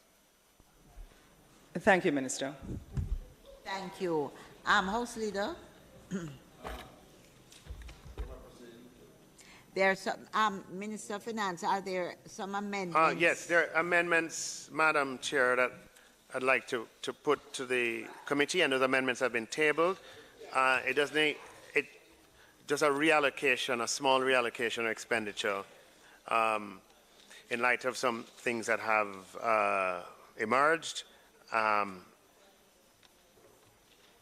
they're listed. It includes, we have some surplus funds in the capital of local government for the 50 garbage trucks that we bought. There's a over provision, and we just want to move that towards, in the same ministry, to support the solid waste agency.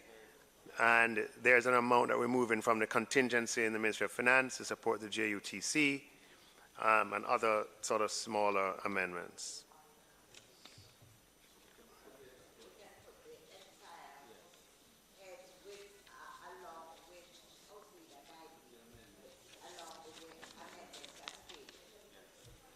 Yes. Members, before you are the expenditures, I am going to put for your consideration the heads 0, 1, 0, 1,000 to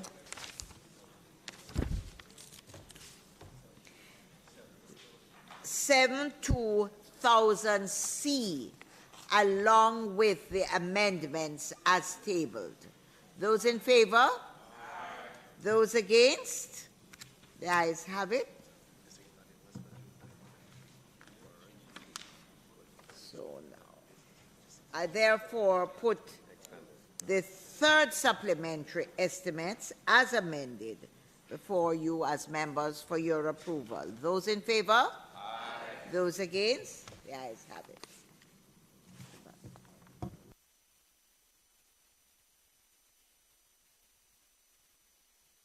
No.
Members having approved the estimates, head 0, 1,000 to 72,000 C. Is it the wish of all the, as amended, is it the wish of all the members that I sign the report? You do? Those in favor? Those again? Ayes have it.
No, but I'm not ready to. This.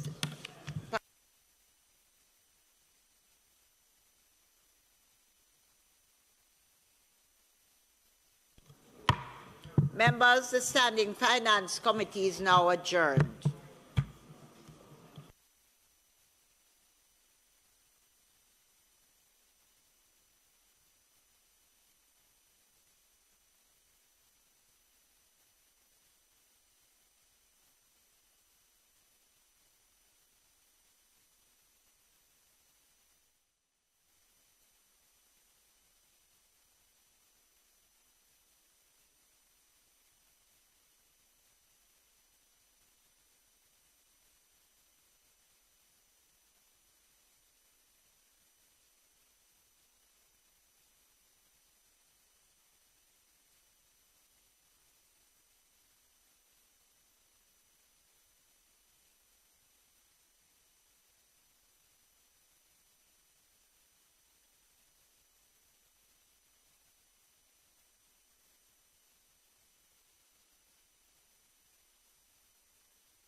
This House now resumes its sitting. House Leader.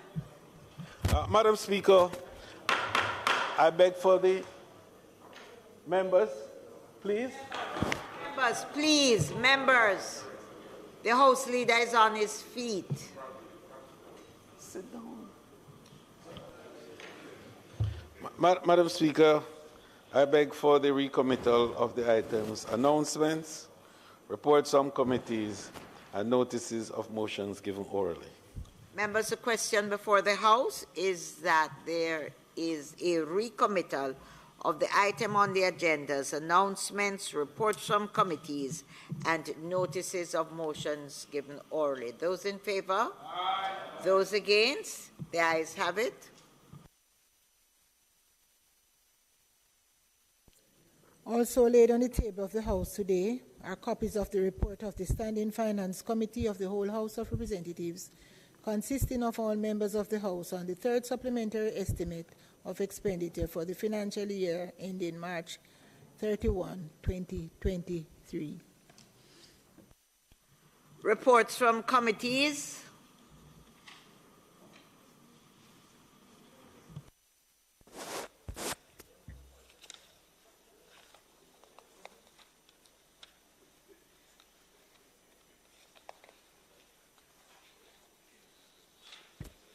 Madam Speaker, I beg to lay on the table of the House a copy of the report of the Standing Finance Committee of the whole House of Representatives, consisting of all members of the House, on the third supplementary estimates for the financial year ending March 31st, 2023.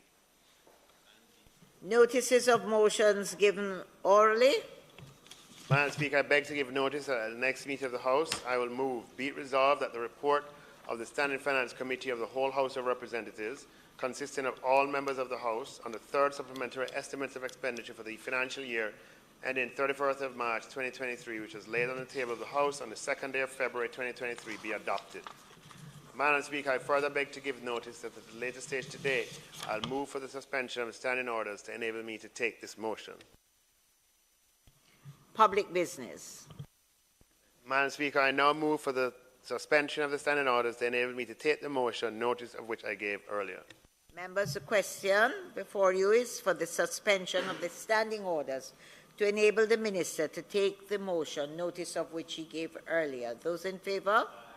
Those against? The ayes have it. Minister. Madam Speaker, I just want to take the opportunity to thank members of the House for convening today on Thursday, thank members of the PAC for convening yesterday, and for you for chairing the Standing Finance Committee, and for the fulsome participation therein. And Madam Speaker, if it would please you, I ask that the resolution be approved, if there's no... Members, the question before you is that the resolution be approved. Those in favour? Those against? Resolution approved.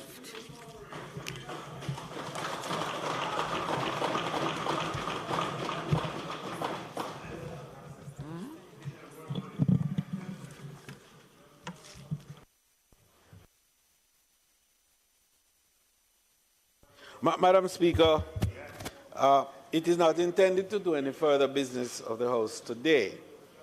On the motion of adjournment, Madam Speaker, I recognize that the Minister of Education would like to make a comment on the motion of adjournment. May it please you, Madam Speaker. Minister of Education. Thank you, Madam Speaker. Madam Speaker, it is very disheartening that once again I have to come to Parliament to speak of atrocities committed on our children. This morning, many of us woke up to the news of the brutal rape and murder of 10-year-old Nikita Noel, a student of Esher Primary in Hanover. The Member of Parliament for Hanover Western told me when I spoke with her today that Nikita is from a close-knit community called Q. And that community is obviously in her constituency. And you'll note that today the Member of Parliament from Hanover Western is not in Parliament, and that's because she spent the time visiting with the family and with the school community. The Ministry of Education and Youth was there as well, with the various arms of the ministry, doing counseling and offering whatever other support that they could. Madam Speaker, the Member of Parliament told me that Nikita is the only child for her mother.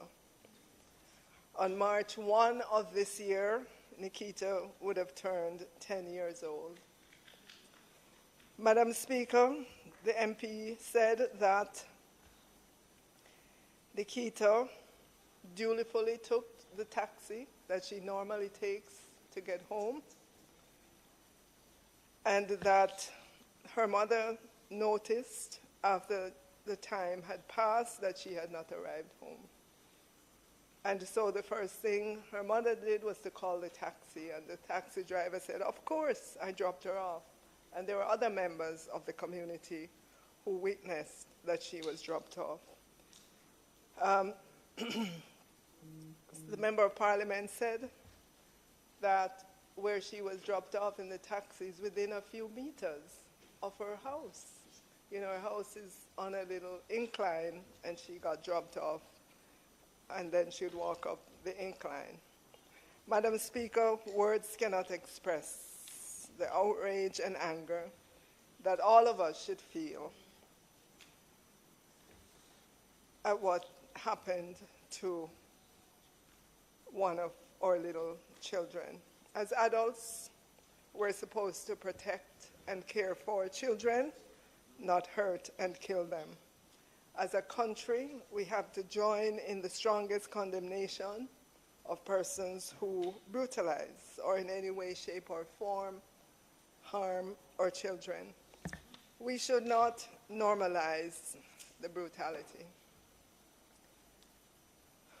As a Ministry of Education, we will do whatever we can to offer counseling services and other forms of support to Nikita's immediate family and the school community. Madam Speaker, today we grieve with the family. Words cannot express the outrage and the anger that we all should be feeling about the brutality that was committed, and we hope that justice will come swiftly to this situation. Thank you, Madam Speaker. Thank you, Madam Speaker.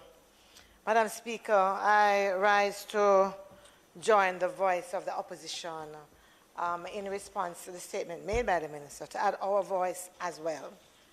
It is true that so many times, so many days we wake up almost afraid to listen to the news, or not even willing to listen to the news, just given the level of trauma that it sometimes is, especially when it comes to our women and our children. We find the acts reprehensible. It's difficult. We come from a place where we say it takes a village to raise a child. And we say this often enough for many of us to believe that that is really what it should be.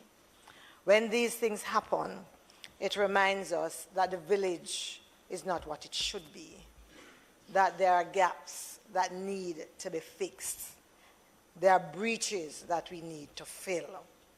I want to express our sorrow, our anger, our outrage, but I'm also hoping that this could be our resolve to stamp out any tendency, inkling of this kind of brutality, our resolve to make sure that every single one of us become a defender in that village for our children. I was pleased to note that the MP is actually in the area. That is really very good to see and to hear. And also to know, as usual, that the Ministry of Education has started giving the kind of support that you would expect them to give to the school family, to the personal family, and so on.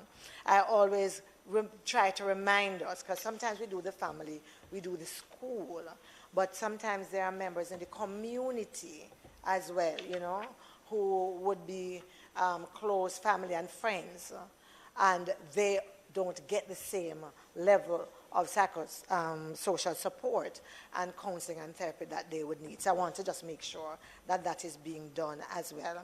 Today is indeed a very, very sad day.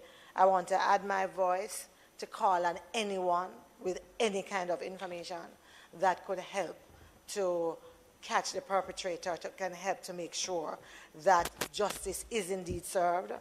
I want to also call on all of us to really make a complete rejection of this kind of brutality against our children. It is time we do say enough. And I believe I can say that this is one of those issues that we would be totally united as a parliament in terms of our outrage, in terms of also what needs to be done, and that call for everyone to stand up for justice so that Nikita can have her justice. Thank you.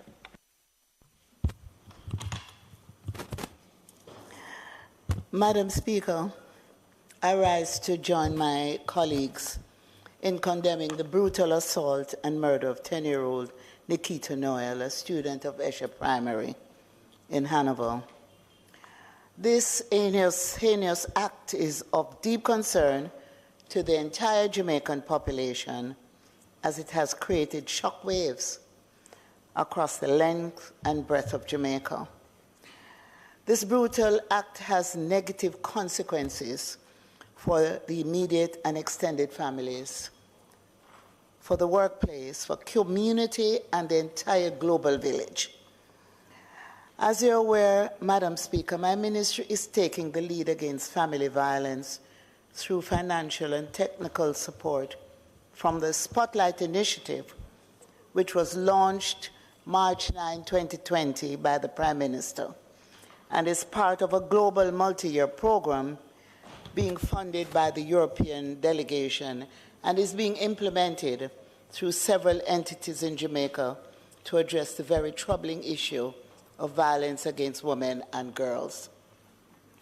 Madam Speaker, the focus on family violence includes child abuse, acts of domestic violence or intimate partner violence, and corporal punishment. The Spotlight Initiative is being rolled out through several public-private partnerships to support the implementation of the Ministry's National Strategic Action Plan to eliminate gender-based violence in Jamaica. The Bureau of Gender Affairs continues to roll out several initiatives, including the Stand Up Talk Up information sessions and Know Your Rights information sessions. And these focus on providing awareness raising across communities on intimate partner violence, toxic masculinity, sexual harassment in the workplace, and other forms of family violence. A comprehensive complaints and response protocol has been developed to improve the options which are available for community members to make complaints to the police and other first responders. It also facilitates the collection of sex disaggregated data on family violence, as well as coordination and development of protocols for data sharing. Madam Speaker, I have already mandated the Bureau of Gender Affairs in my ministry to provide the necessary psychosocial support and counseling to the immediate family and extended families of Nikita, as well as members of her community and school family. And I want to appeal to the members of the immediate families in communities to speak up and speak out. Your actions will assist the police to carry out the investigations to ensure that perpetrators are brought swiftly to justice. So, at this point, Madam Speaker, to Jamaicans through you across the length and breadth of Jamaica. Your cooperation is important to ensure that you play your part to make Jamaica a safe place for all. Everyone has a role to play in ending this cycle of violence. Together, we can end it. There is no excuse for abuse. This must stop. Today, it's a sad day, and I know that we all feel the pain. Madam Speaker, may God bless this land we love and help us to go through this. Thank you. You know, it's truly a dark day in this country when something so awful can happen to a little girl that's 10 years old. When you have family members who are older and sick and die, the finality of death just grips you and you feel you can't cope.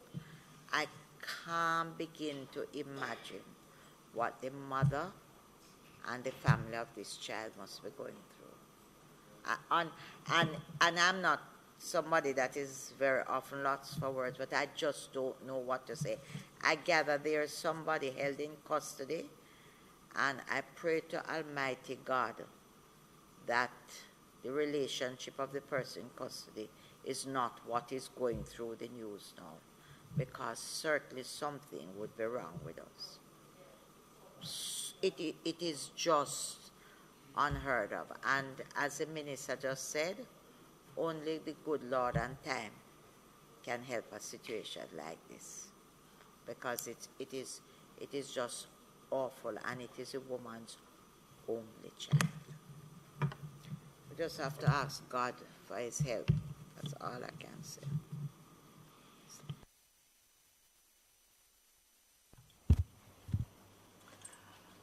Madam Speaker, it is not contemplated for us to do any further business today.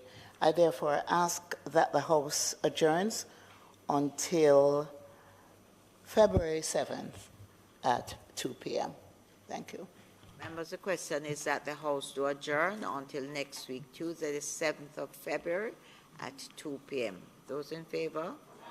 Those against? The ayes have it. This House is now adjourned.